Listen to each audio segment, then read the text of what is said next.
શિક્ષણમાં જે મને ખબર જ નથી પડતી કે ક્યાંથી હું ઊભું થઈ જાય છે અને જે ટેટ ટાટ છે એમાંથી તો બહાર નીકળાતું જ નથી.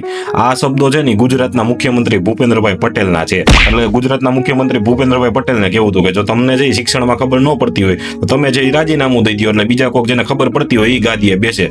જનતાને કેવું હતું જો મુખ્યમંત્રીને જે શિક્ષણમાં ખબર ન પડતી હોય તો એને છે રવાના કરી દો, જેને ખબર પડતી હોય એને જઈ ગાદી ઉપર બેસાડો. બીજું તો હવે શું કેવું, કારણ કે છે જો તમને ખબર ન પડતી હોય આટલા આઈએએસ આટલા આઈપીએસ અધિકારીઓની છે એ સચિવો તરીકે છે તમારી પાસે ફોજ હોય અને તોય છે જો તમને છે શિક્ષણમાં ખબર ન પડતી હોય, ટેટ ટાટમાં ખબર ન પડતી હોય, તમારી પાસે જનતાએ છે બીજી અપેક્ષા શું રાખવાની. એટલે છે જનતાને કહું છું હજી જાગો. આવા છે આ લોકોની છે ને દાનત ખરાબ છે. આ લોકોને ખબર નથી પડતી એવું નથી, ખબર બધી પડે છે. હમણાં ભ્રષ્ટાચાર કરવાનો હોય ને તો બધી ખબર પડી જાય કઈ ફાઇલ ક્યાંથી પાસ કરવાની, ક્યાંથી કેટલો માલ મળશે. એટલે શિક્ષણની વાત આવે, જ્યારે રોજગારી દેવાની વાત આવે તમારા બાળકોને, ત્યારે છે આ લોકોને ખબર નથી પડતી. એટલે ગુજરાતની જનતાને ખાસ કેવું હતું આ લોકો છે ને તમારા બાળકોનું ભવિષ્ય છે અંધકારમય કરવામાં જ છે લાગેલા છે. ખબર નથી પડતી બાનું છે, ખબર બધી પડે છે પણ કાંઈ કરવું નથી, દાનત નથી ને એ મેઇન વાત છે. હજી જાગી જાવ ને તોગરનાને છે એ તમે જે સત્તામાંથી કાઢી અને કોઈક દાનતવાળાને બેસાડો ને એવી તમારી પાસેથી છે માંગણી હતી. એટલે જનતા ખાસ પાસે છે હવે આ માંગણી વહીતી છે.